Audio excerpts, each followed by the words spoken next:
1, 2, 1, 2, this is one and only OGEE the MC, and you're watching The Journey on Live with Nayoka. Keep it locked, baby. Holla.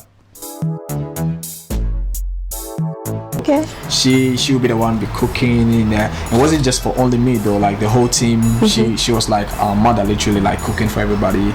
That day they're talking about if you're a dog from nowhere, like there's someone that I knew way back from college. See, and people don't know that. People don't know. But they'll talk. And what people don't really get is they're saying she sounded like her, she's singing songs like her or something. But Bullet writes for her, right? It's the same writer who's writing the songs for her. Wow, this is... You're gonna make them hate me. They won't hate you, it's the truth. Hello, OGEE. Hi. How are you? I'm good, how are you? I'm well, thank you. Thank you for joining me today. Pleasure. It's been a pleasure. I wanted to come to Ghana, right? And one of the people I definitely wanted to interview is yourself. Wow. Yes, because I've heard that you are one of the best. I've read the blogs, listened to the vlogs. I follow you on your socials, and I've heard that you are one of the best MCs in Ghana right now. And best hype man. Would you say that that's the truth? I think if you work hard, you have to accept it. I work hard, and everybody wants to be best in everything that they do. True. Because if you don't want to be best, then why are you working so hard for it? So I think I'm the best. I like that. So this is your first time in London, I'm assuming. How has this whole experience been for you? For example, when you were first told that you were coming to London, how did you feel? Did you believe it? Were you shocked? Were you like, I've always wanted this, I'm ready? With this second news that I was coming to Ghana, this actually the second news. That the first one was when I was supposed to read the whole Rough Down Records. Me, Ebony, Bullet was supposed to come Ghana Independence. Yes, in March, correct. Yeah. So with the second one, it was like something like this is supposed to happen because we already been talking about it with Akwaba.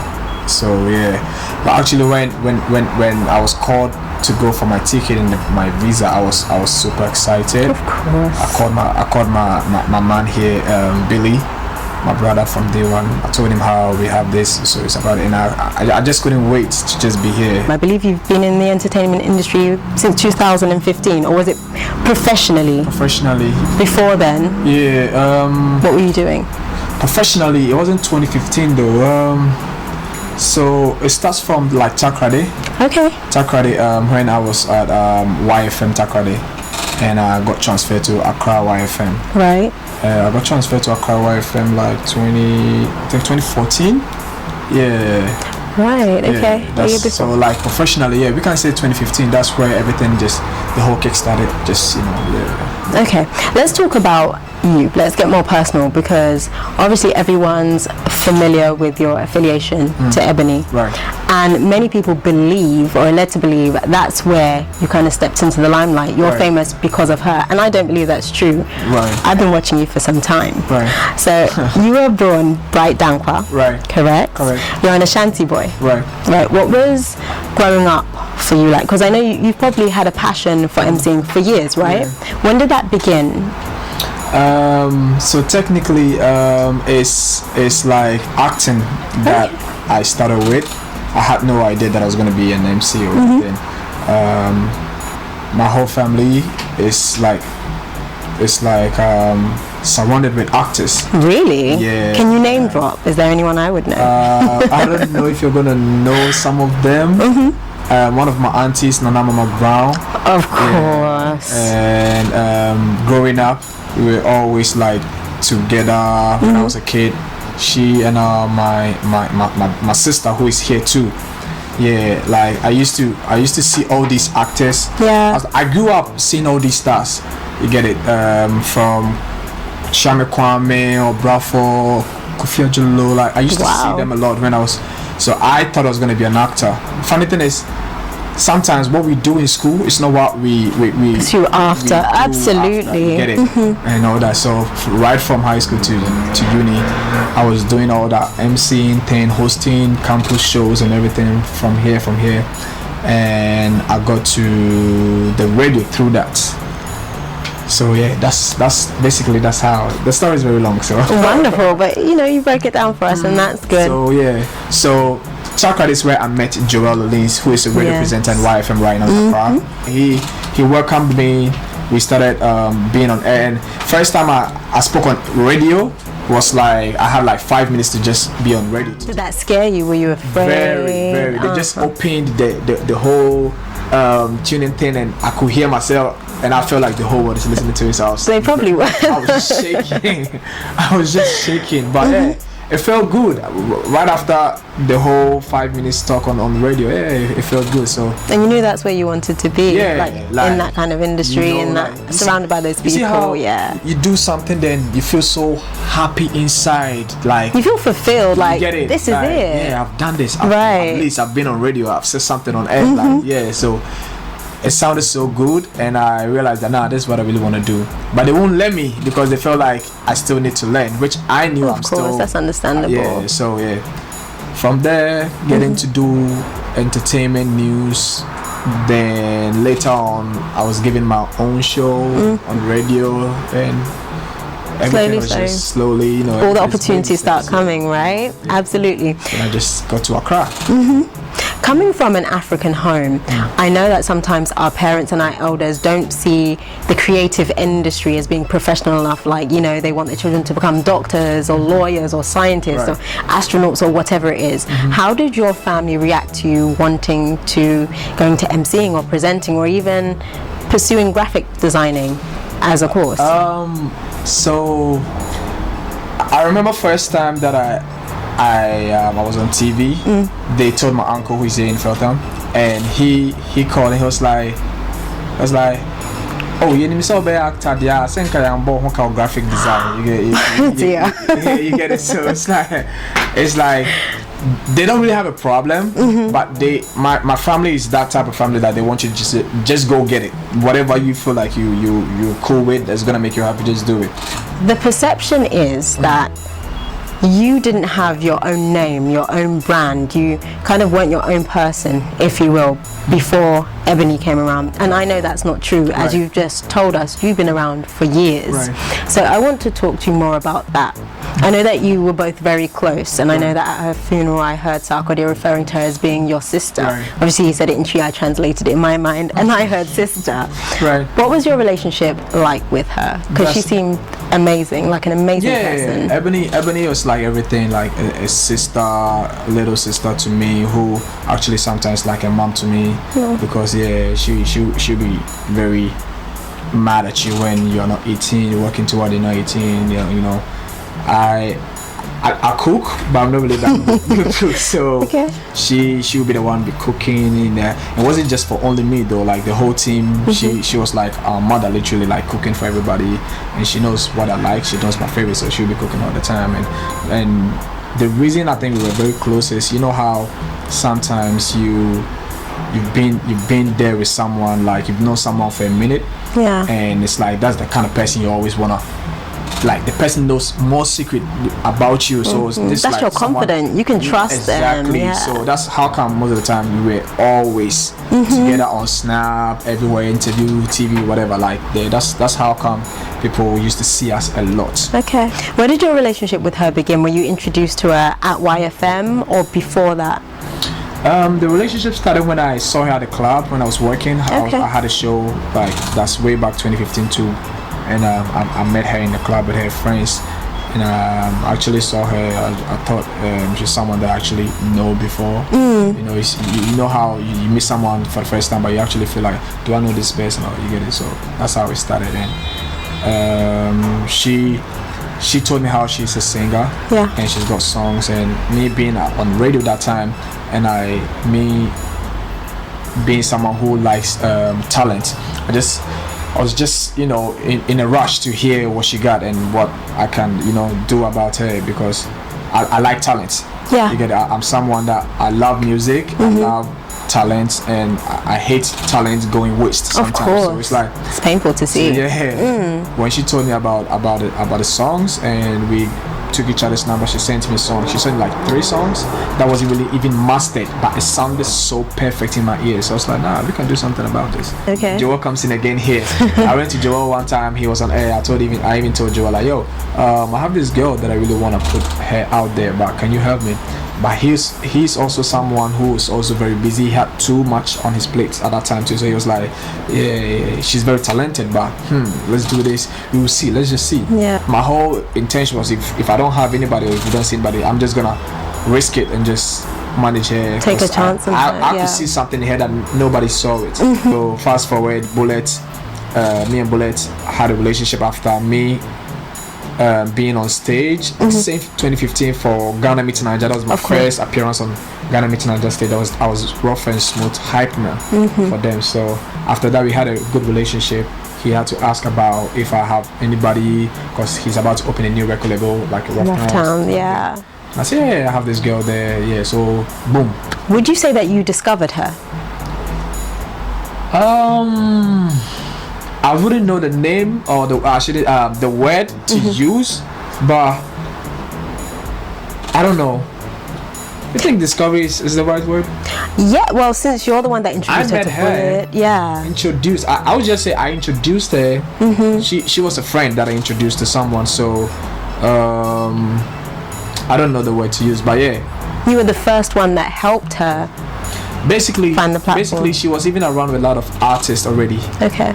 She used to be around the legend Reggie Rockstone a lot, and VVIP a lot. Yeah, but sometimes you can be with people, but that's not where your blessing is going to come from. True. So, True. I want to talk about Wendy Shay because yourself, as well as Bullet and the Rough Town Records team, have been promoting her. She's the most recent artist to have joined Rough Town Records. She's doing well. But it seems to me as though people in Ghana in particular don't want to give her a chance. As you say, they keep on comparing her to Ebony, but she has her own voice. She's distinctive. Everyone knows the difference between Wendy Shay and Ebony. Do you think they'll ever give her a break? Because you see, without followers, without fans, you really can't make it. You need people to come to your concerts. You need people to stream your music. This is the same thing that happened when we dropped Dance Floor, Ebony's first song. We dropped it, and how Ebony used to be calling us and telling us about how people are condemning her dressing and everything. And, you know, they didn't stop when we after Dancer, Blood on the Dance Floor, the next song, Coupe, Poison. They were always on her, but she got used to it. And I feel like Ghanaians or the world are gonna get used to Wendy. We just dropped her second song, Bedroom Commando. If we should drop third and fourth, and they're still not over it, I know definitely they're gonna get over it. But the reason they are doing the comparison and everything is like, you know, the love that people had for Ebony was very strong. So it's like they can't really get over her. You get it? They're saying she sounded like her, she's singing songs like her or something. But Bullet writes for her, right? It's the same writer who's writing the songs for her. That's the point. So it's just funny when you read comments, like, because we know what we are doing, so we just lay back, we read the comments, we laugh, we put the phone away, we go on to do whatever we have to do. Sometimes even the same people even saying some bad things about her, the same people who will be saying, oh, this song, didn't cover them. You know, people can be hypocritical because the same people who are criticizing Ebony really loved her. Right. You know? Do you think that there are similarities between Wendy, Shay and Ebony, whether it's personality? Forget the sound, because as we know, Bullet writes for Wendy and wrote for Ebony. But are there any similarities in character? Not at all. I don't see anything like that. In Ghana, since we're both from Ghana, I've realized that a lot of people speculate whenever they see a guy with a girl or a girl with a guy. A lot of people believe that you were dating Efiodor and then Wendy Shay, and then next week it will be somebody else. It's like a guy can't just walk down the street with a girl and just be friends. You could even be cousins and they just don't know. They'll just say these guys are dating. And I just get the feeling that even if Ebony was your girlfriend, they don't want you to move on. So when is it ever okay for you to just live your life? Even as you call her your sister, when is it okay for you to just live and be happy and smile again? Because when I read some of the comments, it seems as though people still want you to be in mourning, like they want to literally keep you there. How does that make you feel? It's just funny because I think they're just waiting for me to just drop me and my child and someone that I'll just say, this is my wife and this is my daughter, so they can just say, okay, oh right, now he's just moving on. But yeah, they will see that time. They will get it. They will get it, and if that's gonna make them stop talking about it, they'll just get it. But I'm really that type of person that I have a lot of female friends around me, because from the house that I'm from, I'm the only boy, like raised with a lot of girls. I grew up with like six aunties, sisters, and wow. So it's like, any boys? No. The only boys, the one in London, like that's my uncle. Yeah. So having all these aunties, me being the only boy, they are always tossing me up and down, walking around with me and everything. I grew up with it. Like, I have a lot of female friends. If I cannot lie, I can say, like, in a from 100, I can say I have like female friends like about 80. I'm cool. Like, I hang out with females a lot. Maybe if I marry, I'll stop. But yeah, that day they're talking about if you're a dog from nowhere. Like, there's someone that I knew way back from college. See, and people don't know that. People don't know. But they'll talk. Yesterday I was on Instagram and a friend sent me a clip and she was like, oh look, they've used Ebony's song. So there's a very popular blog in America, I won't mention the name, but they've used Poison for one of their adverts, a clip. Shade Room. There you go, you know it as well. Now, I didn't have an issue with that, but what I did realize is that after Ebony had passed, it's as though the whole of Ghana started listening to her music and started promoting her music. And I've noticed this about a lot of artists who have passed on as well. I don't know if they understand that. If they would have promoted her music like that when she was alive, she could have been huge and very, very quickly. Do you know what the reason is for that? Why don't people want to encourage you and push your music and repost and post when you're alive, but when you're dead, when you've passed on, everyone's like, yeah, amazing music, incredible, and the person's not there to, you know, receive all of this praise? It's actually sad, but you know this saying when they say people actually show you love when you are normal. So like when she was normal, that's when people actually came out that I loved her so much, but you never showed us. Like, it's true, I was OGEE the MC before I met her, but she actually gave me a lot of that's who I am to right now. Like, gave me that name. She actually gave me that name because yeah, like, especially when she passed. When she was alive, yeah, people got to know me because I'm always going on stage to introduce her, going everywhere with her when we have a show, you know. Yeah, I want to know from you who you think, one artist actually that you think has timeless music, like their music will never fade away. Just the one artist though. Wow, this is you're gonna make them hate me. They won't hate you, it's the truth. You do know Ebony songs is timeless of too, course, right? They are. Yeah, so can I just say Ebony song? We're going to go with Ebony. What is your biggest regret? Biggest regret? And it could be anything from when you were growing up, from high school to college, university. It could be absolutely anything, or it could be, you know, within the music industry, maybe a decision you didn't make or an opportunity you didn't take up. Do you have one? Is that why you're laughing? Can you tell me what it is? So I was just thinking about what I was about to say, and I'm like, nah, that's dumb. You shouldn't say that. You can't share that. Yeah. I still want to know. No, off camera maybe. I think it will be me not really taking DJing very serious. Okay. Because I've had a lot of chances with concerts that they actually wanted me to be a DJ and a hype man at the same time, which I'm about to start soon though. Like, wonderful. Congratulations to you. Yeah. I know DJ Black is doing it. Yeah. And you have the young girl as well, DJ Switch, right? I think she's so cute, incredibly talented, right? Powerful, yeah. She's very talented. She's very focused, but at her age, right? The stuff that she can tell you, like, nah, this girl, it's a gift. Trust me. And I'm very proud of her. When the BBC posted her, even Gabriel Union, come on them. Everybody was just, you know, tweeting about her. Yeah, and it's great to see. Yeah, I'm actually gonna learn a bit of tips from her though. What is one of your big plans that you're going to try and achieve before the year ends? Be at the BET. Wonderful. Hosting? I look forward to seeing that. OGEE, thank you so much for your time. It's been an absolute pleasure speaking to you. Me and my team have a gift for you as well, just to say thank you for coming. Yeah, we do. Okay, it won't be that. Let me reach. So this is for you. Okay. for you and the team to celebrate. Okay. You've come to London. This is your first time. You have something to celebrate. I wish you well. Thank you. Thank the Kwame Eugene song. I know gonna this. Have this. Great. So I wish you all the best for this year. Thank you. And the years after that. I know that the future has nothing but great things for you. Right. Thank you once again. Thank you too.